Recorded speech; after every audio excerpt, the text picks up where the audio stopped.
Well, good Saturday morning, everyone. I am Brian Lovelock, and as always, out of camera range is Maureen Rulison. She'll be taking care of your questions and so forth that you would like to ask our guest. And speaking of our guest, her name is Lynda Everman. And she has spent most of her adult life as a caregiver for her mom, who was paralyzed by a stroke, her dad with vascular dementia, and her late husband with Alzheimer's disease. These experiences inspired her advocacy for increased Alzheimer's funding care and a cure. She and fellow advocates, Kathy Siggins, conducted a multi-year national campaign for Semipostal awareness and fundraising stamp for Alzheimer's research. And as you can see, she's holding it up right now. As a result of their efforts, the first ever Alzheimer's disease research Semipostal stamp was released by the United States Postal Service in November of 2017. As of February 2021, this stamp has raised over $1.1 million for NIH-funded research. But wait, it's not done yet. Lynda is a founding member of 3 national networks under the umbrella of the Us Against Alzheimer's, and served as founder and convener, of Clergy Against Alzheimer's. She is an editor and contributor to Seasons of Caring, Meditations for Alzheimer's and Dementia Caregivers. I love when our guests are so, they're right on, Well, Lynda Everman is no usual guest. She's not usual, and we won't get into Don, her husband. Speaking of that, she and her husband, Don Wendorf, has served as editors for the Leader's Guide for Seasons of Caring and Treasure for Alzheimer's, both written by, that was Don's hand, and both written by our friend and our Dr. Richard Morgan. They serve as senior editors for Dementia Friendly Worship, a multi-faith handbook for chaplains, clergy, and faith communities, right in my face, and co-authored Stolen Memories and Alzheimer's Stole Ministry and Talent Initiative. Lynda has been recognized by Maria Shriver as a woman of influence in the women's Alzheimer's movement and included on her big wall of empowerment. Lynda is a dedicated and outspoken advocate for those living with Alzheimer's and their care partners, and in September 2018 was honored with the inaugural Us Against Alzheimer's Advocate of the Year Award. Please join her in her advocacy on Facebook and Twitter, and now right here on We Are Dementia Strong. Good morning, Lynda. Good morning, Brian, and thank you for the introduction. Well, I gotta touch up my resume there. That's a lot of stuff you're doing. In your honor, I'm wearing purple, so I hope it doesn't look like it's black to our listeners. Purple is fine in any shade. My stamp pin I'm wearing as well, even a purple necklace. Wow. She goes bracelet. All right, Lynda. It's okay. All right. So I'm going to start off with a description of what an advocate is. An advocate is one who pleads the cause of another, a champion, a supporter, a backer, a fighter, a spokesperson, a voice. That's basically what you are. All of those things. That's basically what all of us are, Brian. Yeah. So, and honored to do so. Pardon me? I said, we're all honored to do so. Yes. What does it mean to be an advocate? And let me start by telling you all a bit about my personal story as a care partner, because as care partners and caregivers, we are advocates for our loved ones. Um, my dad was diagnosed with vascular dementia in 1994, 27 years ago, the same year that President Ronald Reagan wrote his now famous letter to the American public disclosing his own diagnosis of dementia. 3 years later, my husband Richard was diagnosed with mild cognitive impairment. Richard, this was in 1997. Richard was 57 at the time. I was in my early 40s. I had a teenager at home. Richard and I had been married for 3 years, and I was at the height of my career as a human resources consultant with the University of California. So for the next 18 years, I was a caregiver and a care partner for my dad and my husband. My dad died in 2001 and Richard in 2012. And during that time, as a care partner, I was an advocate, as we all are. You know, think about the things that you do for your loved one. Think about the things that Maureen does for you. So maybe it's so simple as scheduling or reminding you of doctor's appointments, or observing if you have an adverse reaction to a medication. Or, for instance, when I took Richard to the doctor's office on an appointment, I would be sure that he was sitting between me and the doctor so that he was included in the conversation, and not, they weren't talking to me about him, but they were talking to us.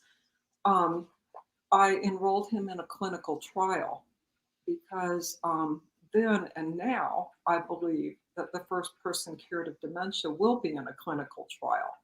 And also because 80% of clinical trials fail or are delayed because of lack of enrollment. So those things were very important to me. So as I was a care partner and advocate for my loved ones, it was, I'll say it was a natural progression to be an advocate for the Alzheimer's community.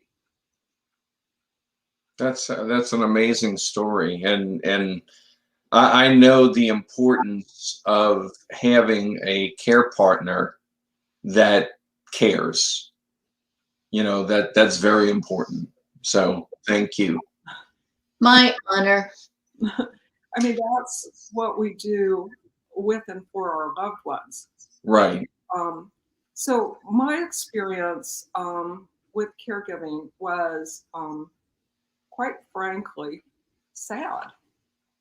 There was a lot of grief and loss. I'll go back to the advocacy.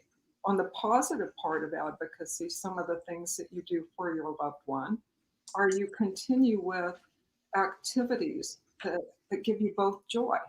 Mm-hmm. You do continue to live as fully as you are able. So in Richard's case, for example, he was an avid reader. I made sure that he had his books around him. Even as he lost the ability to read, he could still have his books, his music, day trips in the car to look at beautiful scenery. So those we think of as caregiving, but they're also advocacy. And so I began to speak out because Alzheimer's took its toll on us. I mean, it took its toll on obviously physical, emotional, financial, our marriage. You know, instead of, quite frankly, instead of being lovers and equal partners, the roles shifted, you know, and that was a loss. And that was a loss that I mourned. So I didn't want other families to go through that. And I never thought that I would be an advocate. I was very private. And also, when both Dad and Richard were diagnosed, I had no idea what dementia was or Alzheimer's. I'd never heard that word. I had to look it up. Had to look up the word advocacy. Had to look up the word resilience. So it's not that you come with a storehouse of information. You just find yourself there, and then you decide, what am I going to do with this to make sense of it? And that you bring up a very good point, that a lot of people, unless you are a care partner or a family member of someone that is living with Alzheimer's, you're not going to know a whole bunch about it. But everybody knows about breast cancer or different types of cancer because of the fact that it's popularized because of the results that they have gotten with ways to prevent it, ways to cure it, and so forth. So on that note, let's talk about the semi-postal stamp. Could you explain to the audience and us what is the semi-postal stamp? Well, and first, let me thank you for bringing up breast cancer, because the whole story of the success of breast cancer is very central to my advocacy. It's very inspirational to my advocacy. In 1980, Nancy Brinker founded the Susan G. Komen Foundation. Mm-hmm. It's the same year that the Alzheimer's Association was founded. And Nancy founded the Susan G. Komen Foundation because she promised her dying sister that no one would ever die from breast cancer again at her way. So one sister's promise to another led to that foundation. In 1998, we saw the breast cancer stamp. And today, if you are diagnosed with breast cancer, you have a 97% chance of a cure. And every family knows that breast cancer impacts the whole family. So this inspires my advocacy because we can do the same for Alzheimer's. So the semi-postal stamp, which took us close to 2 decades to get, 3 decades, started actually before I got involved with it. We had the breast cancer stamp since 1998. And shortly after I moved my late husband to assisted living, and by the way, another act of advocacy I did was I wrote a 2-page biography to be included in his care plan that told about his interest, his contributions, his accomplishments. But I wanted people to know him as the person he was and not just the mask of the disease. But so anyway, 2009, I'm in my car, and I'm thinking about the breast cancer stamp and how successful it has been. And I say to myself, well, we need an Alzheimer's stamp. And I guess I'll do that. Well, I had no idea what was involved. But I started.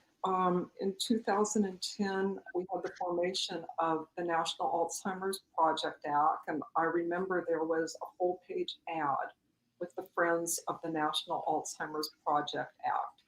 And it included all the prominent foundations: Alzheimer's Association, Alzheimer's Foundation of America.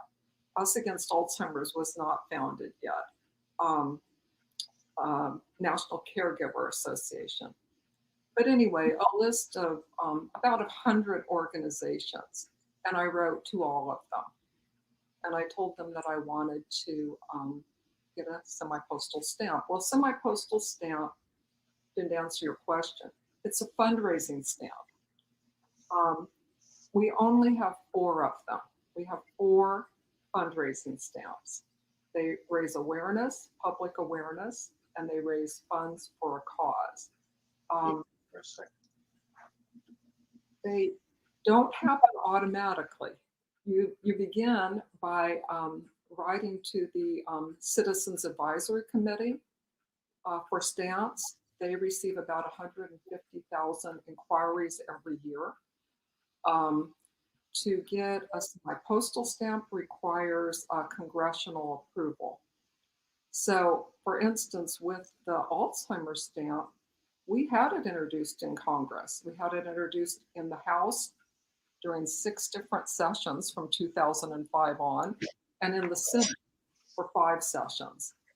But that's a process that you learn about bills.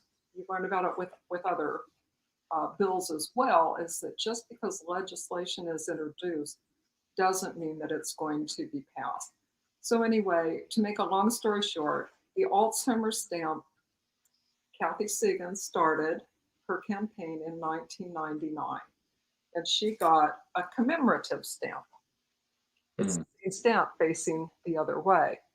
I didn't learn about Kathy's efforts until 2012, after Richard died. And one day I went to the post office, and I was being kind of a smart aleck because I knew there wasn't an Alzheimer's stamp. I said to the postal worker, "I'd like an Alzheimer's stamp." And she said to me, "Well, we used to have one, but it's been retired." Oh. And I was like, "What? There was an Alzheimer's stamp and I didn't know about it?" So you should have been first call. So anyway, I went home and I Googled this, and I found Kathy Segan, who lived in Maryland. I was in Tennessee at the time. And I found her on Facebook, and I sent her a friend request. And at first she wasn't going to accept it because it was like, who's this crazy person, sending me a friend request. And anyway, she did. And that night we talked on the phone for several hours and found that our personal stories mirrored each other. She had cared for her late husband. She had thought that she didn't want those caregiving years to be in vain, that she wanted her efforts to move us closer to prevention, better treatments, and a cure, and that she would do it by a fundraising stamp where money would go to the National Institutes of Health, which we like to call the National Institute of Hope. And those funds would supplement federal funds for cutting-edge research. And in fact, that's where the money for this stamp goes. So together we mounted a multi-national campaign and got the support of Alzheimer's Association, Alzheimer's Foundation of America, Us Against Alzheimer's, National Association of Retired and Active Employees, but because it wasn't about any one association or any one group of people, it was something that we could do together. Individual effort makes a collective difference. It really does. It really does. So that was long-winded. What's that? That was rather long-winded. Yeah, but sometimes you have to go. Sometimes you have to go there because what we want, all of us, whether you're a care partner or the persons that are living, like myself, with the disease, we want everyone to flood the post office and buy the stamps. Yes, thank you. And that's the only way. I mean, think of the other organizations that already have all these cures and preventions and so forth. That's what we need, and that's what Alzheimer's and other types of dementia are missing. Well, so research is very important to me. I worked at a research institution, the University of California. Mm-hmm. And, you know, the statistics are for every $100 that we spend on research for dementia, we spend $28,000 for care. And I thought, let's flip that. Let's spend the money for research. Look at this last year, how we, within less than a year, we got the COVID vaccination. I know. Look at what we can do when we put our energy, attention, and resources on something. So for me, in my advocacy, my entry was let's support research. And one of the things that I liked so much about the Alzheimer's stamp is the $1 million that you mentioned that has been raised. It has been raised one sheet at a time. So $2 from every sale, every sheet goes to the NIH. $2 has raised over $1 million. So it's something ordinary citizens can do. And I've seen people doing all kind of creative things with this. I've seen people take these on their advocacy visits and give them to people. I've seen people pair these with note cards. You had Dr. Danny Potts on your show. Well, his late father had some beautiful note cards that I love to use. It's called Forget Me Not, but there's several. And I've seen people to stamp the envelopes, wrap those, and give those as a gift to a caregiver or an advocate. So they're all set to go. But it's a voluntary program, and it's a very, very small thing that can have a huge difference. Before the show started, you and I were talking, and I said $1.1 million is actually very disappointing to me because we have over 16 million people, unpaid caregivers for dementia. 16 million unpaid. Let's throw in the paid. But even if we only talked about 16 million unpaid care partners, if each one bought one sheet, we'd have raised today over 25 million for NIH research instead of 1 million. So, so that's what inspires me. Well, thank you for being inspired because you are making quite a big difference. So let's see. What lessons did you learn that we can also benefit from? Okay, well, I'll start by saying that you don't have to be rich. You don't have to be famous. You don't even have to know exactly what you're doing. You just, you need to tap in to what is most meaningful to you.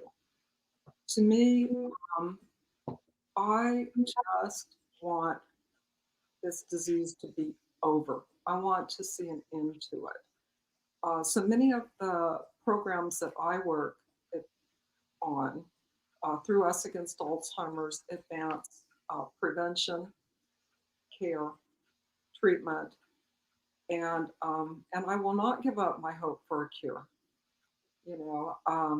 So the only credential that you need is your personal story. And it reminds me of, at one point, I was a master gardener and I did educational seminars for the county of Mariposa. And so I was recruiting people to give the seminars. And there was a woman in our community that I recruited to give a seminar on hybridizing roses. And I said to her, what are your credentials? Because everybody had like botanist, blah, blah, blah, blah, blah. And she held up her hands and she said, it's the dirt beneath my fingernails. Wow. And so our personal stories are our credentials. And don't be intimidated by others. Also, if you don't speak up, your members of Congress will not know what your concerns are. One of the things that Kathy Sigans and I did one year was we decided we'd go to the Hill, we'd go to Congress and speak to all of the offices that had influential people on committees where the Semipostal was sitting. This was before it was passed. And there were about 60 of them. And people were like, well, you don't have an appointment. No, we don't. Well, you don't know that you're going to get in. No, we don't. So what we did was we wrote a letter. And at the bottom of the letter, we had photos, me with my late husband and Kathy with her late husband, Gene. And we went room by room and knocked on the doors. We laid out our plan by building, you know, like room 506, and we laid out our letters in that order. And we just went down the halls, knocked on the doors. May we speak with the Congresswoman? May we speak with the Congressman? No. May we speak with their chief of staff? No. May we speak with their health legislative aide? Okay. So anyway, we kept going, and along the way, we did get to speak with a number of senators and Congress people, and what they told us was, if you don't tell us your concerns, we don't know what your concerns are. So you might think that I'm talking to someone who's not going to agree with me, or I'm talking to someone who's hearing from 6 other organizations, and it's not going to make a difference. Don't start out telling yourself no or putting those limitations upon yourself.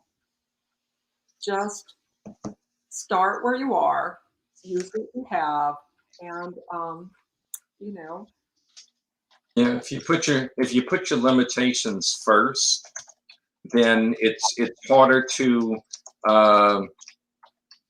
it's harder to reach your goal, because you're concentrating on, well, you know, I have this and that's going to keep me from doing that. And then there's that thing over there, and you know, you just you gotta dive in.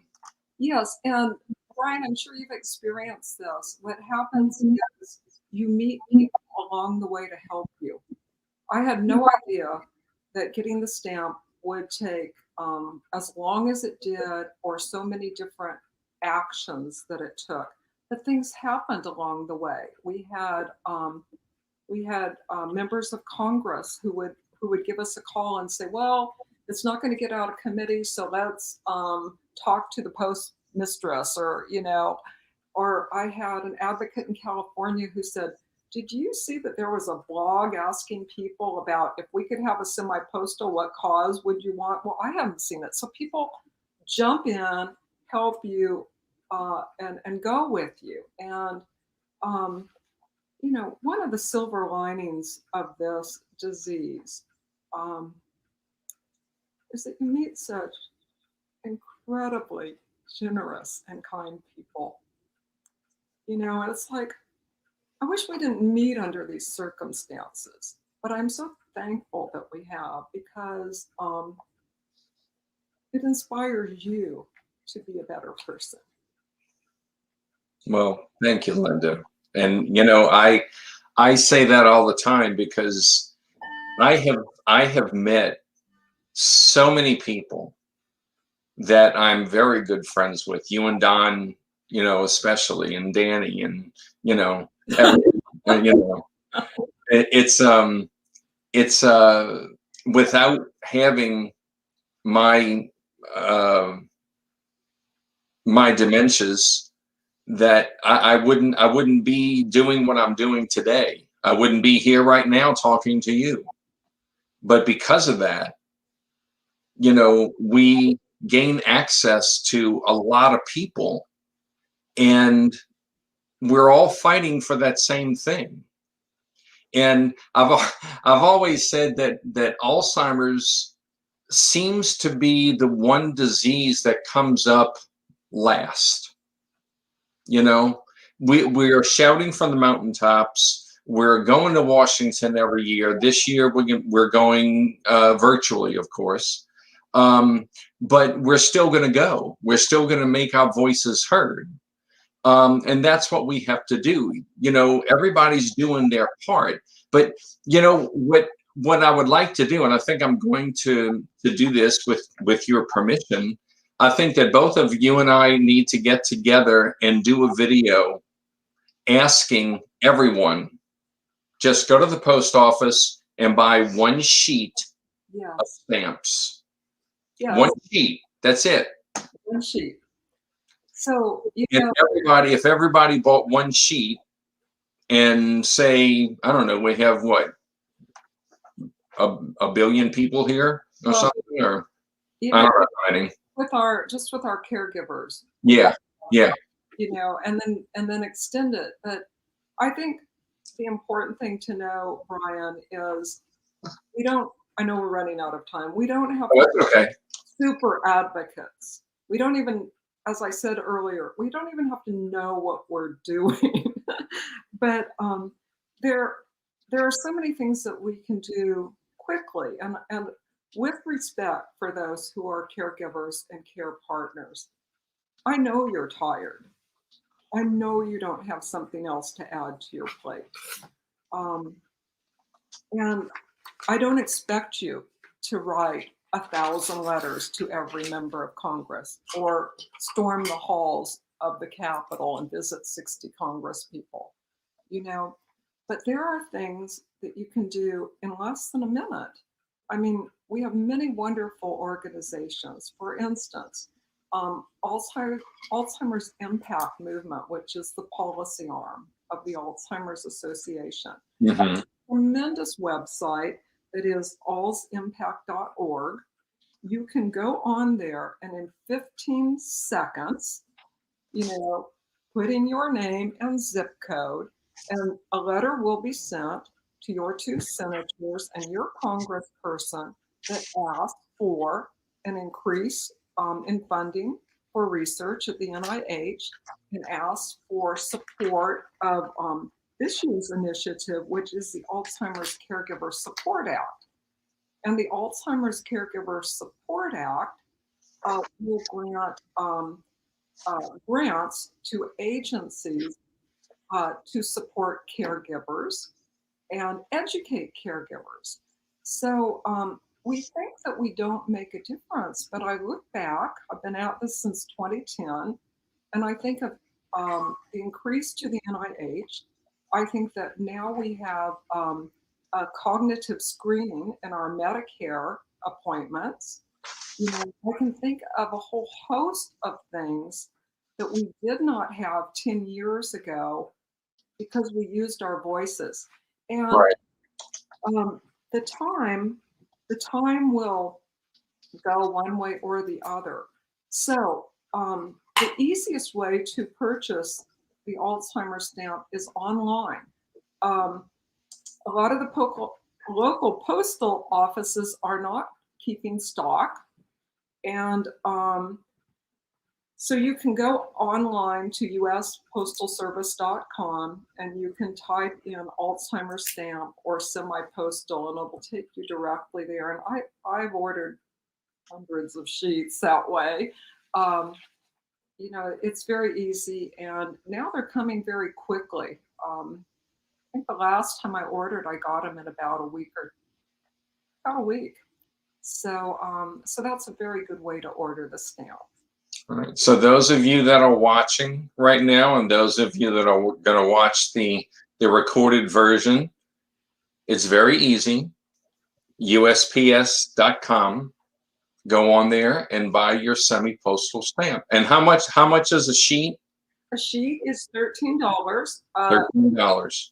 A sheet that is not semi-postal is $11. So that $2 goes directly to the National Institutes of Health.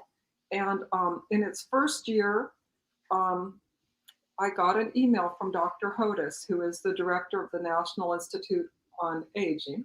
Mm-hmm. And he told me that funds from the Semi-Postal had funded a researchers symposium. Oh, wow. Yeah. That's awesome. Yeah. Well, it's $28, decades ago used to be a lot of money. It's not right now, but it could be for some. Yeah. So maybe you want to go in together, as a family and buy them. They're $13 for a sheet. Oh, $13 for a sheet. Okay. So, okay, $13. Yeah. That's like 2.5 trips to Starbucks.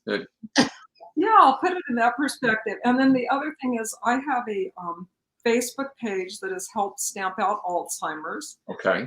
And, you know, Brian and Maureen, if anyone asks you, you can certainly give them my email. But I'd love to have a photo of you holding your sheet of semi-postal stamps. Okay. I'm doing a social media campaign on Facebook and Twitter. On Twitter, Okay. I'll stamp out alls that says, support, be like Brian and support the NIH by purchasing a sheet of Alzheimer's stamps. See that? She wants people to be like me. Be like Brian. She said it Have we again. mentioned that she's in Alabama and we're in Florida?